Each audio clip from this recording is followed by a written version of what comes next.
ಇವರ ಅವಧಿಯಲ್ಲೇ ವಿಶೇಷವಾಗಿ ಮುಖ್ಯಮಂತ್ರಿ ಆಗುವ ಎಲ್ಲ ಸಾಧ್ಯತೆಗಳಿದ್ದಾವೆ. ಅದು ಆಗ್ಯಾರಂದ್ರೂ ಅಡ್ಡಿ ಇಲ್ಲ. ಅವ್ರು ಏನು ಮಾಡಬಲ್ಲರು? ಈ ನಡೆದ ಧರ್ಮಸ್ಥಳದ ದುರ್ಘಟನೆಗಳಿಗೆ ಅಥವಾ ಆಘಾತಗಳಿಗೆ, ಅತ್ಯಾಚಾರಗಳಿಗೆ ಅಥವಾ ಹತ್ಯೆಗಳಿಗೆ ಏನಾದರೂ ತಾರ್ಕಿಕ ಅಂತ್ಯ ಕೊಟ್ಟಾರ ಅಂದ್ರೆ ಈಗ ಹಿಂದೆ ಕೊಟ್ಟಂತಹ ನಡೆದಂಥ ಸರ್ಕಾರಗಳಲ್ಲಿ ಇವರು ಇನ್ನೊಬ್ಬರು ಆಗ್ತಾರೆ ಅನ್ನುವಂಥ ಮಾತುಗಳು ಭಾಳ ಕೇಳಿ ಬರ್ತಾ ಇದ್ದಾವೆ. ಆದರೆ ಇದೊಂದು ದೈವದಲ್ಲಿ ಭಕ್ತಿ ಇಟ್ಟಂಥ ಡಿ ಕೆ ಜಿಯವ್ರಿಗೆ ಸವಾಲು ಅನ್ನೋದ್ರಲ್ಲಿ ಎರಡು ಮಾತಿಲ್ಲ.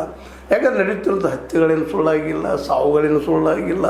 ಅದೇ ಕಾಲಕ್ಕೆ ಇವತ್ತು ಬಂಗಲೆಗುಡ್ಡದಲ್ಲಿ ಸಿಗುತ್ತಿರುವಂತಹ ಈ ಮೂಳೆಗಳನ್ನು ಈಗಾಗಲೇ ಎಫಿಷಿಯಲ್ ವರದಿಗಳನ್ನು ಕಳಿಸ್ತಾ ಇದ್ದಾರೆ, ಸುದ್ದಿಗಳಿದ್ದಾವೆ. ಮತ್ತು ರೀಚೆಕ್ ಮಾಡ್ತಾ ಇದ್ದಾರೆ, ಮತ್ತು ರೀತಲಿಕೆ ಮಾಡ್ತಾ ಇದ್ದಾರೆ. ನೋಡಿದಾಗ ನಿಜವಾಗಿ ಇವತ್ತು ಅವ್ರ ದೈವಿ ಭಕ್ತ ನೆಲೆಗಟ್ಟಿನಲ್ಲಿ ಇವತ್ತು ಯೋಚನೆ ಮಾಡಿದಾಗ ಪ್ರಾಮಾಣಿಕವಾಗಿ ಇಲ್ಲಿ ಏನು ನಡೆದು ಅನ್ನೋದು ಅಟ್ಲೀಸ್ಟ್ SIT ಮೂಲಕ ತನಿಖೆ ಮಾಡಿ ಇದ್ರ ತಪ್ಪಿತಸ್ಥರು ಯಾರು ಎಂಬುದನ್ನು ಹುಡುಕಿ ಕೊಡಿಸ್ತಾರ ಇವರು ಅಂತೇಳಿ. ಅದಕ್ಕೆ ಈ ನಮ್ಮ ಡಿ ಕೆ ಶಿವಕುಮಾರ್ ಅವ್ರ ಸರ್ಕಾರ ಒಂದು ಸಾಹಸ ಮಾಡಿದ್ದ ಅಂತೇಳಿ 99.9 ಎಲ್ಲರೂ ಇಲ್ಲ.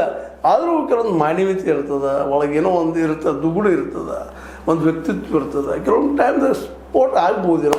ಆ ದಿಶೆಯಲ್ಲಿ ಈ ಒಂದು ವಿಡಿಯೋ ಮಾಡ್ತಾಯಿದ್ವಿ ನಾವು ಇವತ್ತು. ಕಾರಣ ಇಷ್ಟ ಈಗಾಗಲೇ ಆ ದಿಶೆಯಲ್ಲೇ SIT ತನ್ನ ಕೆಲಸವನ್ನು ಮುಂದುವರಿಸದ ಅದನ್ನು ಒಂದು ಕರೆಕ್ಟ್ ಅಥವಾ ಪ್ರಾಮಾಣಿಕ ದಾರಿಯಲ್ಲಿ ಹೋದ್ರೆ ನಿಶ್ಚಿತವಾಗಿ ಇದರಿಂದಿದ್ದಂಥವ್ರು ಯಾರು ಅನ್ನೋದು ತೋರಿಸ್ಲಿಕ್ಕೆ ಸಾಧ್ಯ. ಈಗಾಗಲೇ ಅನೇಕ ನಮ್ಮ ಸೋಷಿಯಲ್ ಮೀಡಿಯಾದಲ್ಲೇ ಯೂಟ್ಯೂಬರ್ಗಳು ಮತ್ತು ಇನ್ನುಳಿದವರು ಸಾಕಷ್ಟು ಕೆಲಸ ಮಾಡಿದ್ದಾರೆ. ಆದರೆ ಮೇನ್ ಮೀಡಿಯಾ ಮಾತ್ರ ಅದನ್ನು ಮುಚ್ಚಾಗೋ ಕೆಲಸ ಮಾಡಿದ್ರು ಅನ್ನೋದು ಸಹಿತ ಅಷ್ಟು ಸತ್ಯದ. ಯಾಕಂದ್ರೆ ಇಲ್ಲಿದ್ದಂಥ ವ್ಯಕ್ತಿ ಭಾಳ ದೊಡ್ಡವರು ಇರೋದರಿಂದಾಗಿ ಹೊರಗೆ ಬರ್ತಾ ಇಲ್ಲ ಅದು ಏನನ್ನುವಂಥದ್ದು. ಅದಕ್ಕೆ ಮೀಡಿಯಾನೂ ಆಯಿತು, ಸರ್ಕಾರಗಳು ಆಯಿತು, ಎಲ್ಲರೂ ಸಪೋರ್ಟ್ ಮಾಡಿದ್ರಿಂದಾಗಿ ಇವತ್ತು ಅದು ಏನೋ ಗೊತ್ತಿಲ್ಲ ಯಾವ ರೀತಿಯಾಗಿ ಇದನ್ನು ಮುಚ್ಚಾಕೋ ಸಲುವಾಗಿ ಮರು ತನಿಖೆ ಆಗ್ತಾ ಇದ್ದೇನೋ, FSL ವರದಿ ಇದು ಮಾಡ್ತಾ ಇದ್ದಾರೋ ಅಥವಾ ಮತ್ತೇನೋ ಮುಚ್ಚಾಕೋದು ಹೇಗಪ್ಪ ಅಂದ್ರೆ ಹೌದು ಅಲ್ಲಿ ಸತ್ತಂತವ್ರು ತಂದು ಹೆಣಗಳಲ್ಲಿ ಒಗಿತಾ ಇದ್ದರು, ಎಚ್ಚುತ್ತಾ ಇದ್ದರು, ಮತ್ತೇನೋ ಮಾಡ್ತಾಯಿದ್ರು ಅಂತೇಳಿ ಮುಚ್ಚು ಆಗ್ಬೋದು. ಅದರಲ್ಲಿ ಸಣ್ಣ ವಯಸ್ಸಿನ ಹೆಣ್ಣುಮಕ್ಕಳ ಮೂಳೆಗಳು ಗಂಡು ಮಕ್ಕಳ ಮೂಳೆಗಳು ಇದ್ದಾವೆ ಅನ್ನುವಂಥ ವರದಿಗಳು ಬರ್ತಾ ಇದ್ದಾವೆ. ಇಲ್ಲ ಪ್ರಾಮಾಣಿಕವಾಗಿ ಅದನ್ನು ಹೌದು ಬಂದಿರೋದು ಆಗ್ಯದೇನು ಘಟನೆ ನಡೆದಂತ ಅದನ್ನು ಮಾಡುವ ಎರಡೂ ಸಾಧ್ಯದ. ಆದರೆ ಇವತ್ತಿನ ಸರ್ಕಾರಗಳಾಗಿರ್ಬೋದು, ಹಿಂದಿನ ಸರ್ಕಾರಗಳಾಗಿರ್ಬೋದು, ರಾಜಕಾರಣಿಗಳ ಮನಸ್ಥಿತಿಯನ್ನು ನೋಡಿದಾಗ ಇದನ್ನು ಒಂದು ಸ್ಕ್ಯಾಂಡಲ್ ಅಥವಾ ಒಂದು ಏನಪ್ಪ ಹಗರಣ ಮಾಡ್ತಾರನ್ನು ಅನಿಸ್ತಾ ಇಲ್ಲ.